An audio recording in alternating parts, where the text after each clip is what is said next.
आज के इस क्लास में हम पढ़ेंगे लॉस्ट स्प्रिंग क्लास 12th के लिए इंग्लिश का सेकंड चैप्टर। इसमें कंप्लीट हम इसका एक्सप्लेनेशन करेंगे, लाइन टू लाइन एक्सप्लेनेशन यहाँ पर करने वाले हैं। हेलो दोस्तों, वेलकम टू एजुकेशन राइज। मैं हूँ Vardaram, school lecturer in school education. तो आइए शुरू करते हैं second chapter lost spring, written by Anees Jung. तो इस की लेखिका हैं अनीस जंग। और सबसे पहले we will know about the lesson, इस लेसन के बारे में। इसका जो राइटर है अनीस जंग, उनके बारे में हम यहाँ पे जानते हैं। तो लिखा हुआ है Anees Jung 1964 is a renowned Indian scholar and poet. Anees Jung 1964 में जन्मी एक प्रसिद्ध भारतीय लेखिका है और इन्होंने जो है वो कई सारी चीज़ें लिखी हैं। She has worked as journalist and editor for major newspapers in India and abroad. साथ ही साथ इन्होंने क्या किया है, लिखने के अलावा भारत में और विदेशों में जो मेजर न्यूज़पेपर्स हैं, है ना, जो मेजर न्यूज़पेपर्स हैं, इन न्यूज़पेपर्स में इन्होंने एडिटर के तौर पर यानी संपादक के तौर पर और साथ ही साथ जर्नलिस्ट के तौर पर यानी पत्रकार के रूप में भी इन्होंने कार्य किया है। She is noted specially for her lively and vivid descriptions. विशेष करके ये अपने सजीव चित्रण के लिए जानी जाती हैं। जो इन्होंने रचनाएं करी हैं, लिखा है ना, उसमें जो सजीवता दी है उसके लिए ये विशेष रूप से जानी जाती हैं। इन lost spring Anees Jung depicts miserable and deplorable conditions of the families that lead a life of deprivation in the vicious circle of exploitation due to poverty and lack of education. तो ये जो चैप्टर है द लॉस्ट स्प्रिंग नाम का जो chapter है, इसमें अनीस जंग ने उन दयनीय कंडीशंस, उन जो दयनीय स्थितियां हैं, जिन स्थितियों में वो कुछ परिवार जो है ना जो रहने को मजबूर है, उन परिवारों की दयनीय स्थिति के बारे में यहाँ पर वर्णन किया है। families that lead a life of deprivation in the vicious circle of exploitation। शोषण के दुष्चक्र में फंसे हुए उन परिवारों के जीवन का वर्णन यहाँ पर, उनकी दयनीय दशाओं का वर्णन कवित्री ने यहाँ पर किया है। Due to poverty and lack of education, और उनकी ये स्थिति, उनके शोषण के दुष्चक्र की ये स्थिति किस वजह से हुई है? लैक ऑफ एजुकेशन, शिक्षा की कमी की वजह से, एंड पॉवर्टी, और गरीबी की वजह से ये कंडीशन उनकी हुई है। She focuses on the children who are doing manual and hazardous tasks to supplement the income of their families। विशेष करके लेखिका यहाँ पर उन चीज़ों पर, बच्चों पर फोकस करती है ना, फोकसेस ऑन द चिल्ड्रन। यहाँ पर सबसे ज़्यादा ध्यान इनका उन बच्चों पर है जो कि अपने परिवार में, अपने परिवार की आमदनी में कुछ सहयोग करने के लिए बहुत ही खतरनाक कार्य जो करते हैं, उन बच्चों के उन खतरनाक कार्यों का वर्णन लेखिका ने इस चैप्टर में किया है।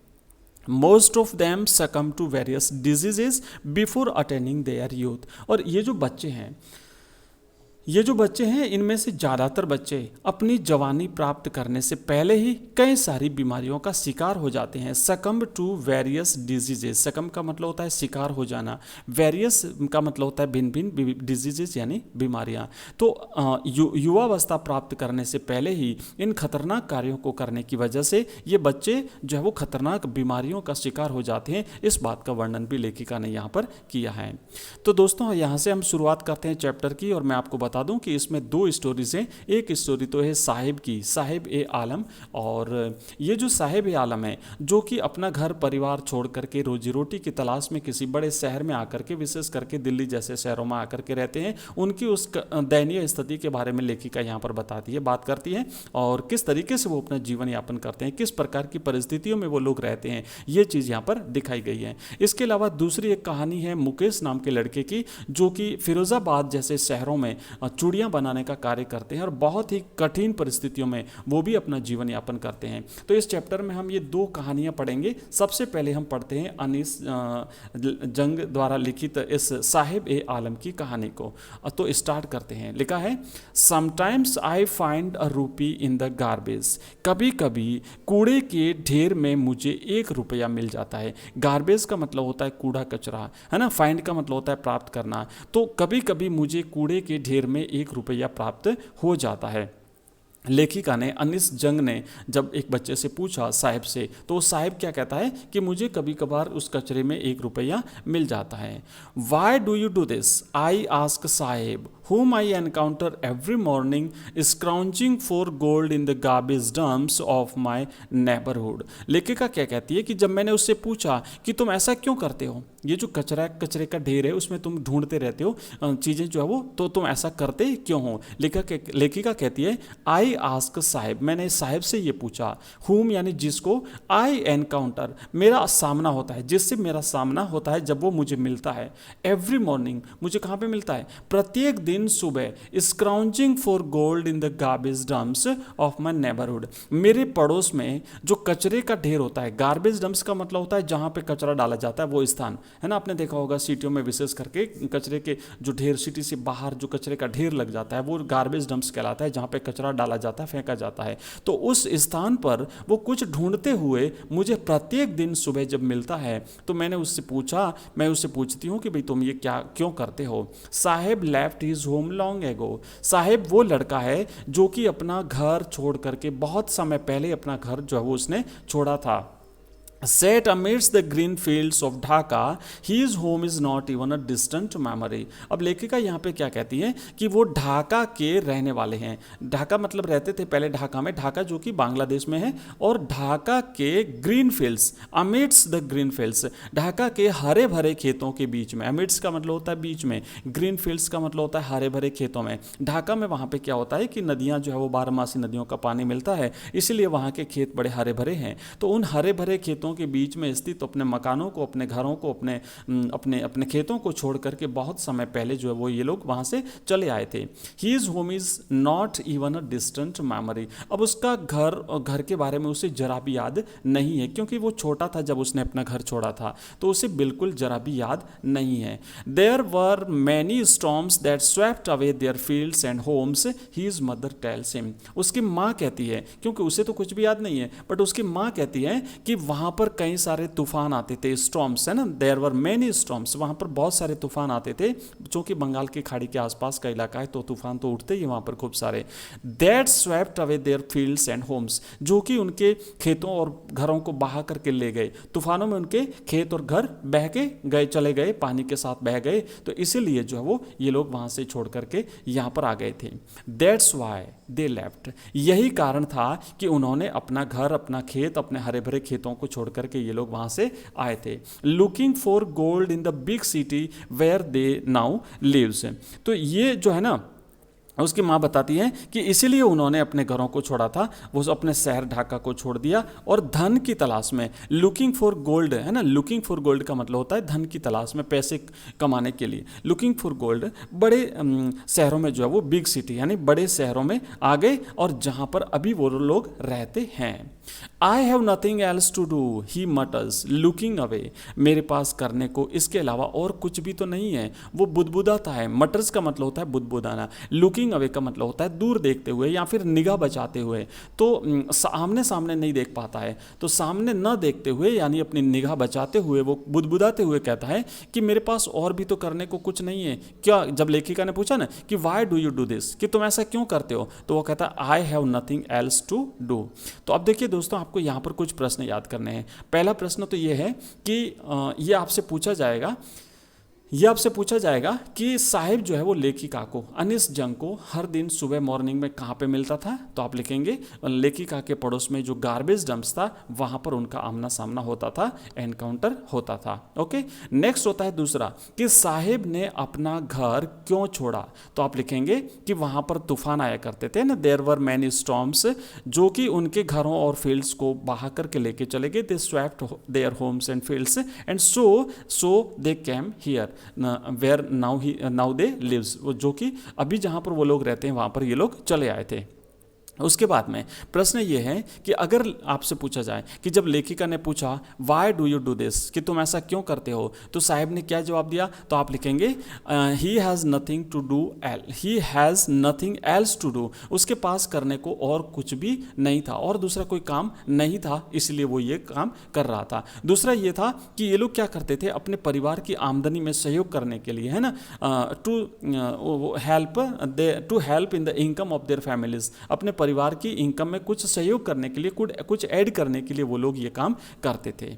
चलिए नेक्स्ट आगे बढ़ते हैं and go to the next page. तो यहाँ पर जब बच्चे ने कहा, साहिब ने कहा कि I have nothing else to do, मेरे पास करने को और कुछ भी नहीं है, तो लेखिका ने उससे कहा गो टू स्कूल। आई से ग्लिबली, ग्लिबली का मतलब होता है चतुराई पूर्वक। लेखिका कहती है कि मैंने उससे कहा कि तो स्कूल जाया करो, है ना, तुम स्कूल जाया करो। तो क्या कहता है, I say realising immediately how hollow the advice must sound.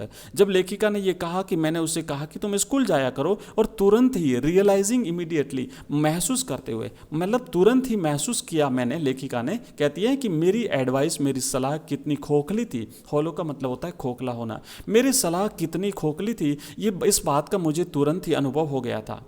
There is no school in my neighbourhood, when they build one I will go. तो उस बच्चे ने क्या कहा कि मेरे पड़ोस में कोई स्कूल नहीं है, और जब कोई स्कूल बनेगा तो मैं चला जाऊंगा। There is no school in my neighbourhood, मेरे पड़ोस में कोई स्कूल नहीं है, जब स्कूल ही नहीं है तो मैं कैसे जाऊंगा स्कूल। और आगे क्या कहता है कि when they build one I will go, जब स्कूल बन जाएगा मैं स्कूल चला जाऊंगा। If I start a school will you come, I ask. Anees Jung कहती हैं कि मैंने, जब बच्चे ने कहा कि मेरे पड़ोस में कोई स्कूल नहीं है, तो लेखिका ने कहा कि अगर मैं कोई स्कूल खोल दूं, है ना, if I start a school, अगर मैं स्कूल शुरू कर दूं तो विल यू कम, क्या तुम स्कूल आओगे। अनिस जंग ने कहा कि मैंने उसे कहा, आई आस्क, हाफ जोकिंग, मैंने थोड़ा सा उसे मजाक के अंदाज में पूछा। यस ही सेज, उसने कहा कि हाँ बिल्कुल आऊँगा, है ना। स्माइलिंग ब्रॉडली, मुस्कुराते हुए, खुलकर मुस्कुराते हुए उसने कहा यस बिल्कुल आऊँगा। A few days later I see him running up to me, कुछ दिनों के बाद मैं क्या देखती हूँ कि वह दौड़कर मेरे पास आता है ना। A few days later, later का मतलब होता है कुछ दिनों के बाद में। A few days later I see him running up to me, मैं क्या देखती हूँ कि वह दौड़ता हुआ मेरे पास आता है, और आते ही पूछता है इज योर स्कूल रेडी, क्या आपका स्कूल तैयार हो गया। It takes longer to build a school, I say, तो अब इससे तो मैं, उसने कहा कि क्या आपका स्कूल तैयार हो गया, तो मैं क्या कहती हूँ कि देखिए स्कूल बनने में टाइम लगता है ना, स्कूल बनाने में समय लगता है। Embraced eight having made a promise that was not meant, अब मैं ऐसा वादा करके शर्मिंदा थी जैसा कि मेरा कोई इरादा नहीं था। लेखिका कहती है कि मैं, जो कि मैं वास्तव में पूरा करना ही नहीं चाहती थी, मेरा ऐसा कोई इरादा ही नहीं था जिस वादे को पूरा करने का, ऐसा वादा पूरा करके मैं अपने आप में शर्मिंदा थी, मुझे अपने आप पर ग्लानि हो रही थी, है ना। स्कूल बनाने में समय लगता है, ऐसा कह करके मैंने उस बात को टाल दिया। But promises like mine around abound in every corner of his bleak world, लेकिन क्या कहती हैं कि मेरे जैसे जो वादे, मैंने वादा किया, इस प्रकार के वादे उसके संसार के हर कोने में, उसके संसार के, उसके ब्लीक वर्ल्ड, उसके यूँ कह सकते हैं उसके रूखे या फीके संसार के हर कोने में भरे पड़े हैं। मतलब मैंने जो वादा किया था, इस प्रकार के वादे इन लोगों से तो हर रोज़ किए जाते हैं। नेक्स्ट आगे बढ़ते हैं। After months of knowing him I ask him his name, महीनों उसे जानने के बाद, है ना, महीनों उसे जानने के बाद मैंने एक दिन उससे मैं नाम पूछती हूँ। आई आस्क हिज नेम, मैंने उससे उसका नाम पूछती हूँ। साहिब ए आलम ही अनाउंसेस, तो वो क्या कहता है कि साहिब ए आलम है मेरा नाम। He does not know what it means, उसे नहीं पता था कि इसका मतलब क्या होता है, वो नहीं जानता था कि साहिब ए आलम का मतलब क्या होता है। If he knew it meaning, अगर वो इसका अर्थ जानता, जिसका अर्थ क्या था, लॉर्ड ऑफ द यूनिवर्स, इसका अर्थ होता है यूनिवर्स यानी ब्रह्मांड का मालिक, lord of the universe. Saheb e Alam का मतलब होता है lord of the universe. He would have a hard time believing it, तो वो शायद ही इस पर विश्वास करता, वो शायद ही इस पर विश्वास करता कि मैं लॉर्ड ऑफ द यूनिवर्स हूँ, जैसा कि नाम था उसका। तो नाम के मुताबिक तो वो संसार नहीं कह सकते बल्कि ब्रह्मांड कहेंगे हम, ब्रह्मांड का मालिक हूँ, वो शायद ही विश्वास करेगा। अब ब्रह्मांड का मालिक कहाँ से हुआ, जिसके पास जो कि अपना गुजारा करने के लिए कचरे का ढेर में कुछ ढूंढता है, और वो संसार का मालिक, ब्रह्मांड का मालिक कैसे हो सकता है, वो भरोसा नहीं करेगा। Unaware of what his name represents, उसका नाम किस बात को रिप्रेजेंट करता है, इस बात से अनभिज्ञ, है ना, अपने नाम के अर्थ से अनभिज्ञ। He roams the street with his friends, वो अपने दोस्तों के साथ उन गलियों में घूमता है।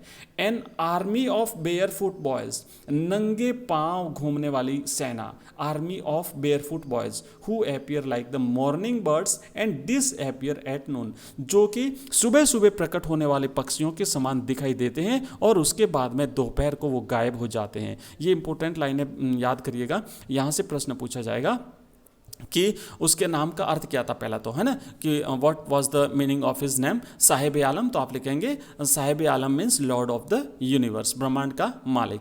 दूसरा ये था कि ये जो बच्चे थे, है ना, स्ट्रीट में घूमते हैं, ये किस प्रकार की आर्मी है, तो आप लिखेंगे an army of bear foot boys, नंगे पांव दौड़ने वाली सेना, बच्चों की सेना, क्योंकि इनके पास जूते नहीं थे। एंड ये किस प्रकार प्रकट होते हैं, हाउ डिड दे अपीयर, तो आप लिखेंगे दे appear like morning birds, okay, they appear like morning birds and disappear at noon, और दोपहर में वो गायब हो जाते हैं। Over the months I have come to recognize each of them, और महीनों के बाद मैंने उनमें से प्रत्येक को जान लिया था। जो इनके पूरी जो टीम थी, उनकी पूरी जो टुकड़ी थी, है ना, जो बच्चे जो थे, उन सबको मैंने जो है वो प्रत्येक को मैं पहचानने लगी थी। नेक्स्ट, तो ओके आगे बढ़ते हैं। Why aren't you wearing chappals, तो आप लोग चप्पल क्यों नहीं पहनते, है ना, मैंने उनसे पूछा कि आप चप्पलें आप लोगों ने क्यों नहीं पहनते हैं। आई आस्क वन, मैंने एक से पूछा, जो इनकी जो ग्रुप था पूरा, उस ग्रुप में से मैंने एक लड़के से पूछा कि आप लोग चप्पल क्यों नहीं पहनते हो।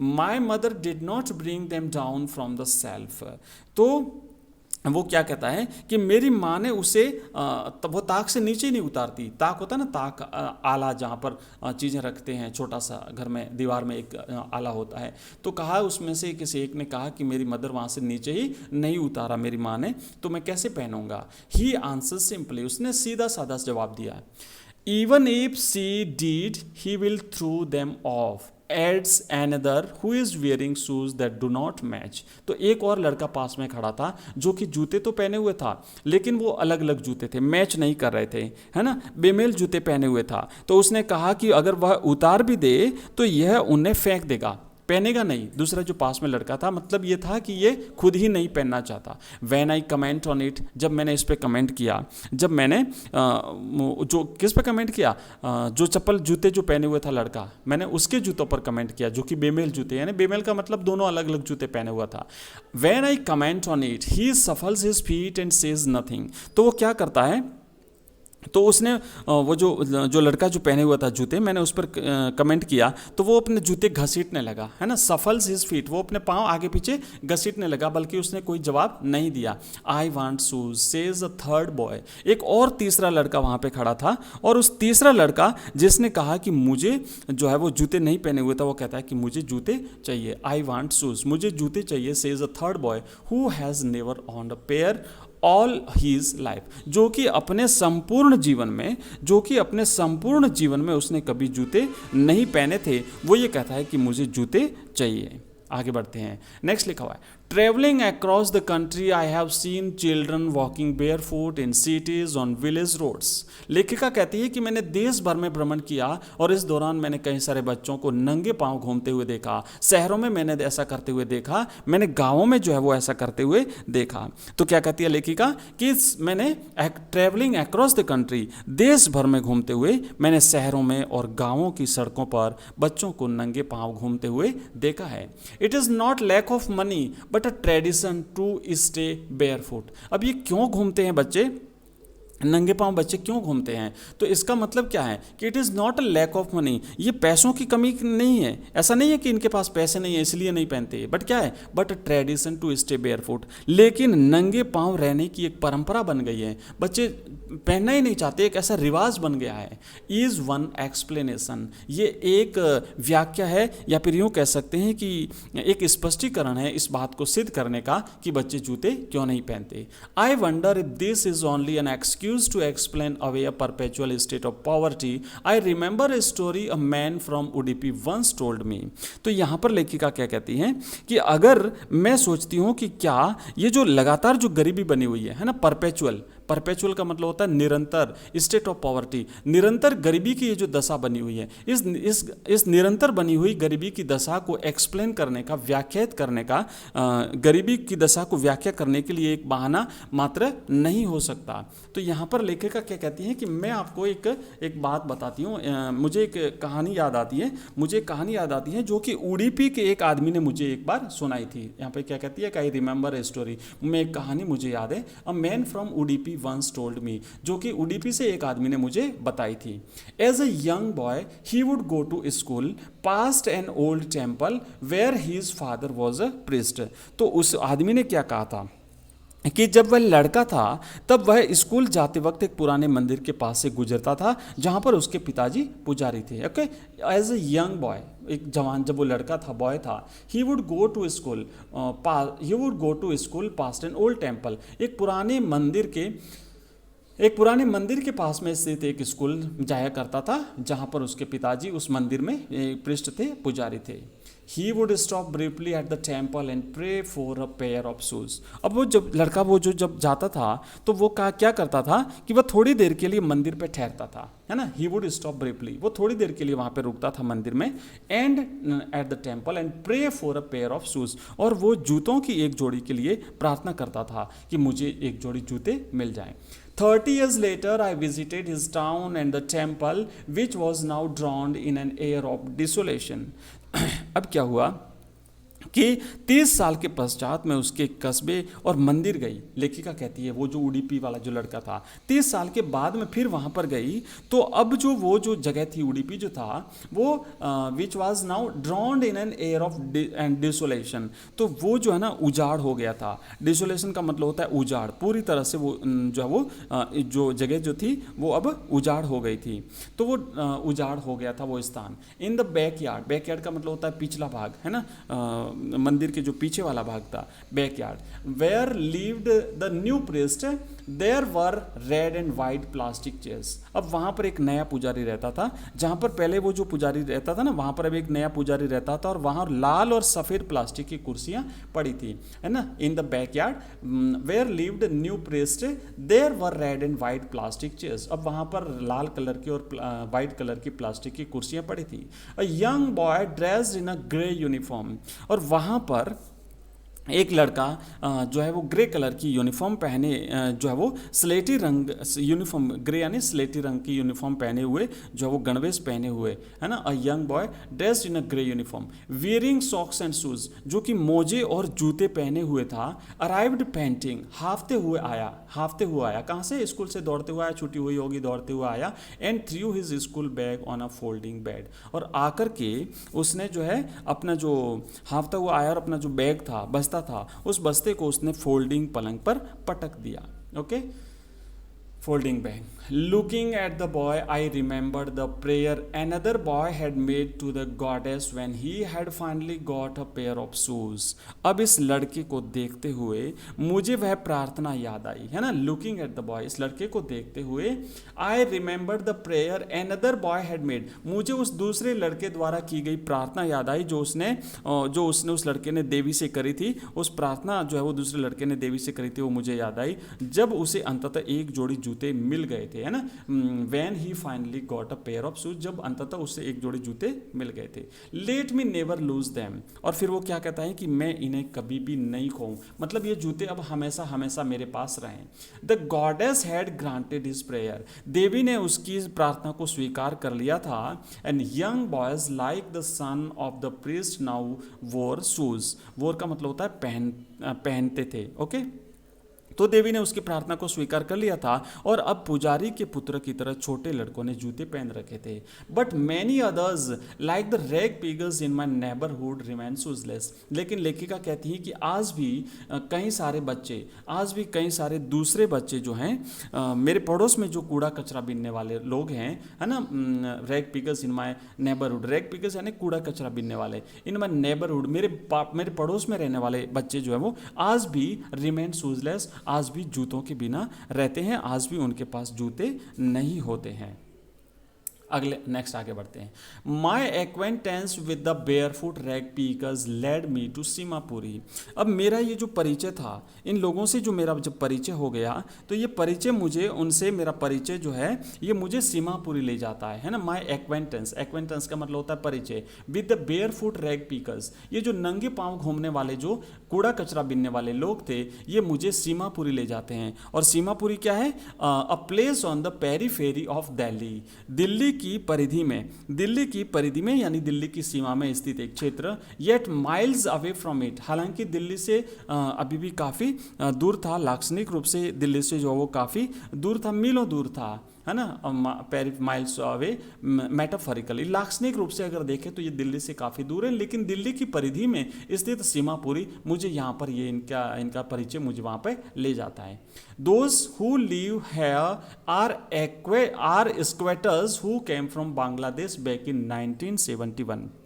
ये जो लोग हैं यहाँ पर जो रहते हैं, ये लोग यहाँ पर गैर कानूनी तरीके से, है ना, आप यहाँ पे देखेंगे स्क्वेटर्स का मतलब होता है गैर कानूनी या फिर अतिक्रमी, मतलब बिना इजाज़त के जो लोग यहाँ पर रहते हैं, गैर कानूनी तरीके से ये लोग यहाँ पर रहते हैं, जो 1971 में बांग्लादेश से यहाँ पे आए थे, है ना, बैक इन 1971। तो बांग्लादेश यानी बांग्लादेश का जो सिटी है ढाका, राजधानी, ढाका में जो हरे भरे खेतों में जो लोग रहते थे, वो लोग 1971 में यहाँ पर भारत में आकर के और दिल्ली के इस इलाके सीमापुरी में आकर के रहने लगे थे। Saheb's family is among them, Saheb का परिवार भी इनमें से एक है।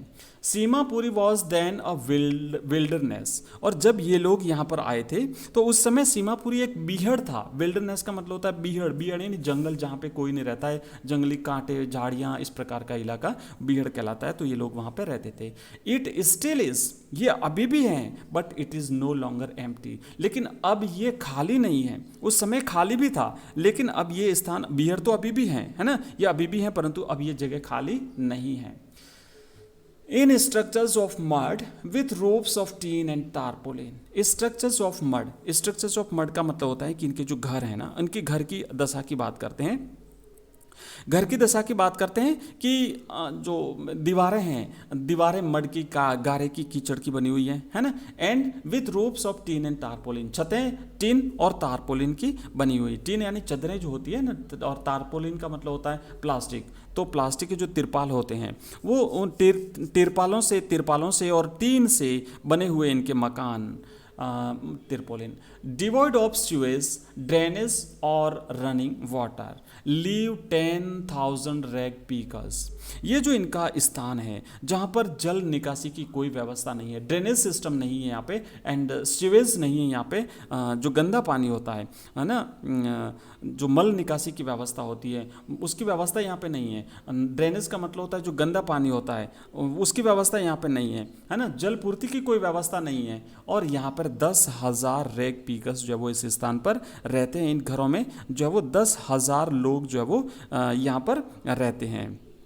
आगे क्या कहती हैं कि they have lived here for more than 30 years without an identity, वे यहाँ पर पिछले 30 वर्षों से रह रहे हैं, 30 वर्षों से बिना किसी परिचय पत्र के, है ना, without an identity and without permits, और यहाँ तक कि उनके पास परमिट भी नहीं है यहाँ रहने की, उनके पास यहाँ पर रहने की उनके पास परमिशन भी नहीं है।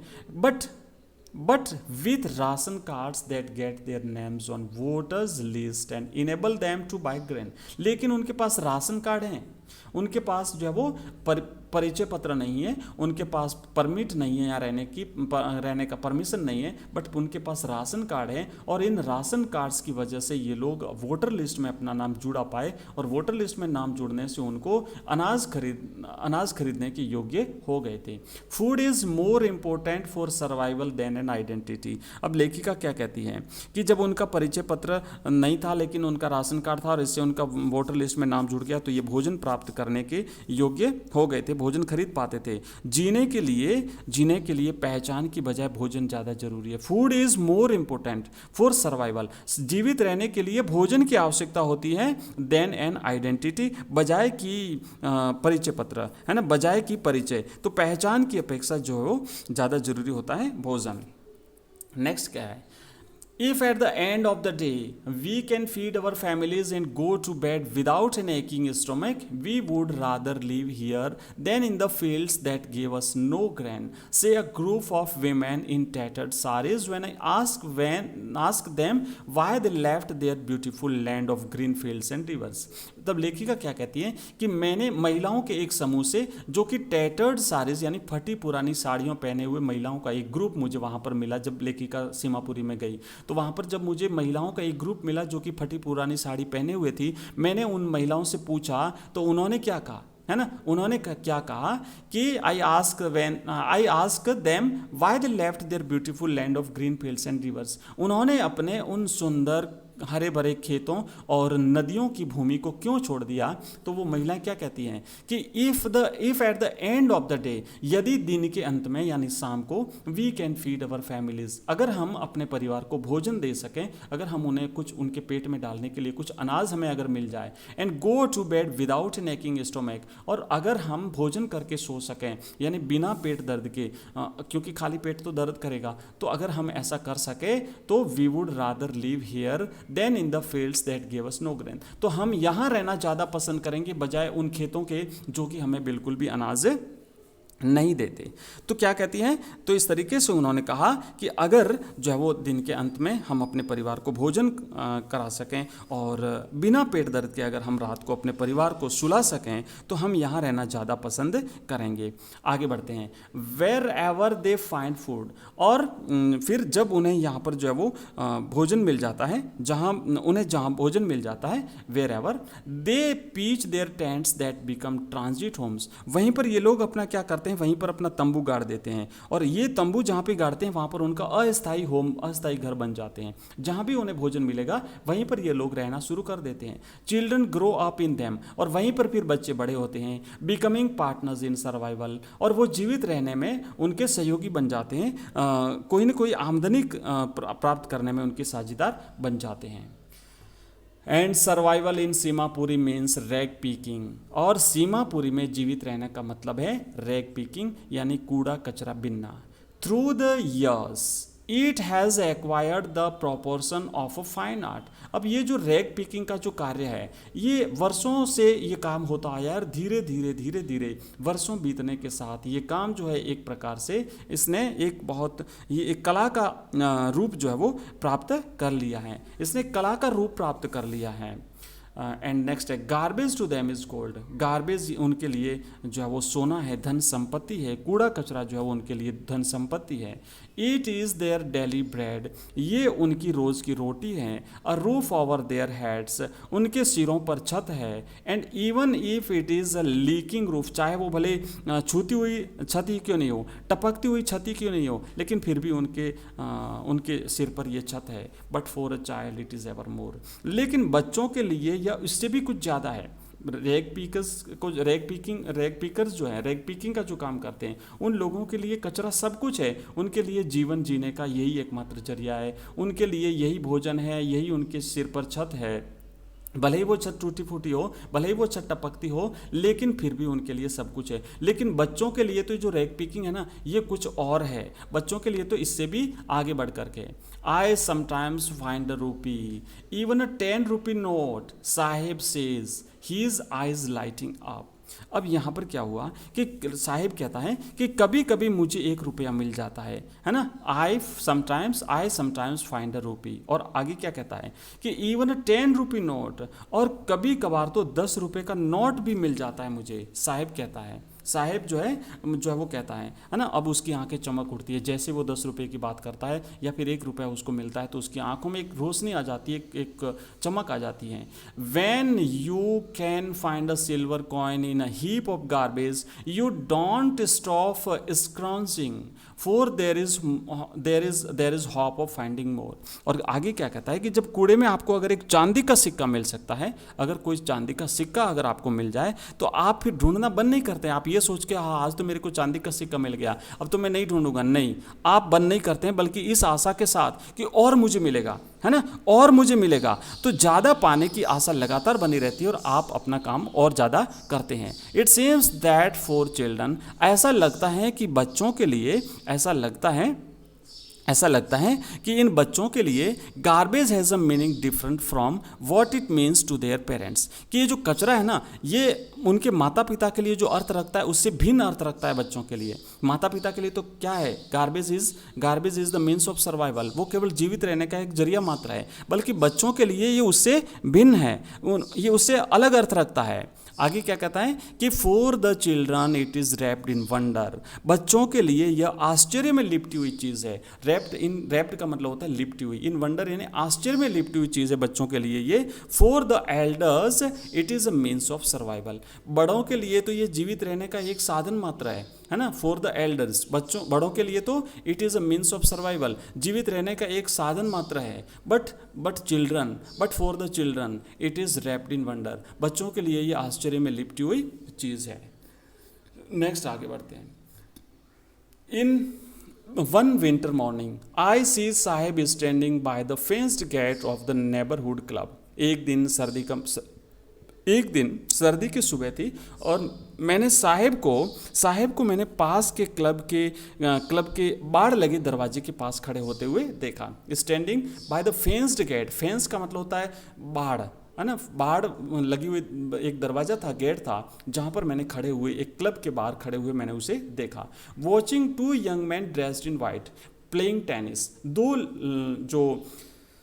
दो आदमी जो कि खेल रहे थे टेनिस खेलते हुए, वाइट कपड़े पहन करके टेनिस खेलते हुए दो आदमियों को ये साहब जो है वो वहाँ खड़े खड़े देख रहा था। एक दीवार बनी हुई थी, कांटे की बाड़ लगी हुई थी, बाड़ के पास में गेट था क्लब का, वहाँ पर वो खड़ा था। I like the game he hums, उसने वो जो खेल वहाँ पे देख रहा था तो उसने गुनगुनाते हुए कहा मुझे ये गेम अच्छा लगता है। Content to watch it standing behind the fence, और वो इस बाड़ के पीछे खड़ा होकर के वो जो गेम जो चल रहा था, टेनिस का जो खेल खेल रहे थे दो आदमी, उनको देख करके वो खुश था, है ना। कंटेंट का मतलब होता है संतुष्ट था, तो कंटेंट टू वॉच इट, उसको देख करके वो संतुष्ट था। स्टैंडिंग बिहाइंड द फेंस, उस बाड़ के पीछे से खड़े खड़े देख करके। I go inside when no one is around, आगे क्या कहता है, ही एडमिट्स, वो स्वीकार करता है कि जब अंदर कोई भी नहीं होता है तो मैं इसके अंदर चला जाता हूँ, आसपास कोई नहीं होता है तो। The gatekeeper lets me use the swing, और ये जो आगे कहता है कि जो गेट कीपर है, जो रक्षक है यहाँ का, वो मुझे झूले पर झूलने देता है। वहाँ पे झूला भी लगा हुआ होगा, तो वो कहता है कि जब और कोई यहाँ पे नहीं होता है तो मैं इसके अंदर चला जाता हूँ, मैं वहाँ पर झूला भी झूलता हूँ। Next, Saheb too is wearing tennis shoes that look strange over his discoloured shirt and shorts. अब साहेब ने भी टेनिस खेलने वाले जूते पहन रखे हैं, उसके पास भी टेनिस खेलने वाले जूते थे जो कि उसकी रंग फीका पड़ गए थे ना। Strange over his discoloured shirt and shorts, वो शॉर्ट्स यानी नेकर जो पहने हुए था और जो शर्ट्स पहने हुए था उससे विचित्र लग रहे थे, उससे मेल नहीं खा रहे थे। Someone gave them to me, he says in the manner of an explanation, वो समझाने के नज़रिए से कहता है लेखिका को कि ये जूते मुझे किसी ने दिए हैं। और आगे क्या कहता है explain, the fact that they are discarded shoes of some rich boy who perhaps refuse to wear them because of a hole in one of them does not matter him. और वो कि भाई ये जो जूते थे वो किसी धनवान लड़के ने त्याग दिए थे, है ना। Discarded shoes of a rich boy, some rich boy, किसी धनवान लड़के के निष्कासित किए हुए या फिर त्यागे हुए जूते थे। who perhaps refused to wear them because of a hole in one of them, उस लड़के ने इन जूतों को पहनने से इसलिए मना कर दिया था क्योंकि इन दोनों में से किसी एक जूते में होल हो गया था। does not bother him, इस बात से उसे कोई चिंता नहीं है, उस बात से उसे जो है वो उसे कोई परेशानी नहीं है। For one of who has walked barefoot, for one who has walked barefoot, even shoes with a hole is a dream come true, एक ऐसा लड़का जो कि बिना जूतों के रहा हो, उसके लिए भले ही जूते टूटे फूटे क्यों नहीं हो, भले ही उसमें होल क्यों नहीं हो, लेकिन उसके लिए तो इस प्रकार है जैसे उसका स्वप्न सच हो गया हो, उसका सपना सच होने के समान था। But the game he is watching so intently is out of his reach, जूते तो मिल गए उसे, है ना, जैसे कैसे भी मिलो, भले छेद वाले मिलो, लेकिन जो गेम जो ये देख रहा था, है ना, जो खेल ये देख रहा था, इतने ध्यानपूर्वक जो इस खेल को देख रहा था, वो उस गेम उसकी पहुंच से बाहर था, वो उसकी पहुंच में नहीं था। Next, this morning Saheb is on his way to the milk booth. अब एक दिन सुबह आज जब मैंने दिस मॉर्निंग यानी इस सुबह जब मैंने उसे देखा, है ना, this morning Saheb is on his way to the milk booth. तो साहेब जो है एक मिल्क बूथ, एक दूध की दुकान पर जो है वो जाते हुए मुझे दिखाई दिया। In his hand is a steel canister. उसके हाथ में स्टील का एक कैनिस्टर है, एक कनस्तर है, एक कैन है। कैन मतलब जो दूध भरने का एक आता है, पात्र आता है, वो कैनिस्टर कहलाता है। I now work in a tea stall down the road. मैं इस सड़क पर आगे एक चाय की दुकान पर काम करता हूँ। अनिस उसने साहिब ने कहा था, अनिस जंग से कहा था। He says pointing in the distance. वो कुछ दूरी पर इशारा करते हुए बताते हुए कहता है, I am paid 800 rupees and all my meals. मुझे वहाँ पर 800 रुपये जब वो 800 रुपये का तो मुझे पेमेंट किया जाता है ना, 800 रुपये मुझे मजदूरी मिलती है और सभी वक्त का भोजन मिलता है, ऑल मील्स, और मुझे पूरे दिन का भोजन वहाँ पर मिलता है। Does he like the job I ask. जब लेखिका कहती है कि मैंने उससे पूछा कि क्या उसे अपना काम पसंद है, his face I see has lost the carefree look. तो अभी मैं क्या देखती हूँ कि उसके चेहरे पर जो एक स्वतंत्रता का भाव था, केयर फ्री जो लुक था, है ना, बेफिक्री का जो भाव था, वो जा चुका था। इसका मतलब वो उदास हो गया था। इसका मतलब था कि वो ये जो काम था जो उसे पसंद नहीं था। The steel canister seems heavier than the plastic bag he would carry so lightly over his shoulder. अब यहाँ पर लेखिका कहती है कि स्टील का जो एक कैनिस्टर था, ये उसके खुद के प्लास्टिक के थैले से कहीं ज़्यादा भारी लग रहा था। वो प्लास्टिक का थैला जिसे वो बड़े आराम से अपने कंधे पर उठा करके घुमा करता था। This bag was the bag was his. क्योंकि वो बैग जो था वो उसका खुद का था, है ना, थैला उसका खुद का था। The canister belongs to the man who owns the tea shop. लेकिन जो ये कैनिस्टर था ये उसका नहीं था, बल्कि वो उस आदमी का था जो उस शॉप का मालिक था, उस दुकान का, टी शॉप का मालिक था। Saheb is no longer his own master. Saheb अपने खुद का मालिक अब नहीं रहा था। ओके, तो ये कहानी यहाँ पर खत्म होती है और I want to drive a car, यहाँ से एक नेक्स्ट कहानी शुरू होती है जो कि हम नेक्स्ट पार्ट में पढ़ेंगे। ये नेक्स्ट जो कहानी है वो है मुकेश की, और मुकेश एक कार मैकेनिक बनना चाहता है, एक कार ड्राइवर बनना चाहता है। तो ये जो कहानी हम नेक्स्ट वीडियो में पढ़ेंगे। दोस्तों मैं आशा करता हूँ आपको पसंद आई होगी, और इसके जो क्वेश्चन आंसर्स है वो आपको नेक्स्ट वीडियो में मिलेंगे। और इसके अलावा जो MCQs हैं इसके, वो MCQs हम लाइव क्लास में लेते हैं। उसके लिए आपको शाम को 8:30 बजे आप हमारी लाइव क्लास को ज्वाइन कर सकते हैं। आप हमारा ऐप जरूर डाउनलोड कर लीजिए, जहां पर आपको सारे के सारे चैप्टर्स इसी तरीके से मिलेंगे। चैप्टर वाइज वहां पर आपको डिटेल स्टडी मिलेगी। इसके अलावा वहां पर आपको समरी मिलेगी, PDF मिलेगी, नोट्स मिलेंगे, वीडियो लेक्चर्स मिलेंगे, ऑनलाइन टेस्ट देने की सुविधा भी मिलेगी। तो आप हमारा ऐप एजुकेशन राइज जरूर डाउनलोड कर लीजिए, जिसका लिंक आपको इस वीडियो के डिस्क्रिप्शन में मिल जाएगा। प्ले स्टोर पर डायरेक्ट भी अगर आप लिखते हैं एजुकेशन राइज तो आपको ये चीज़ें वहाँ पर मिल जाएगी। आप हमारा टेलीग्राम चैनल जो है एजुकेशन राइज नाम से, उसे भी ज्वाइन करिए। वहाँ पर आपको हमारे लेटेस्ट नोटिफिकेशन और हमारे जो PDF होती है आपको वहाँ पर मिल जाएगी। थैंक यू दोस्तों, मिलते हैं नेक्स्ट वीडियो में। तब तक के लिए थैंक यू, बाय।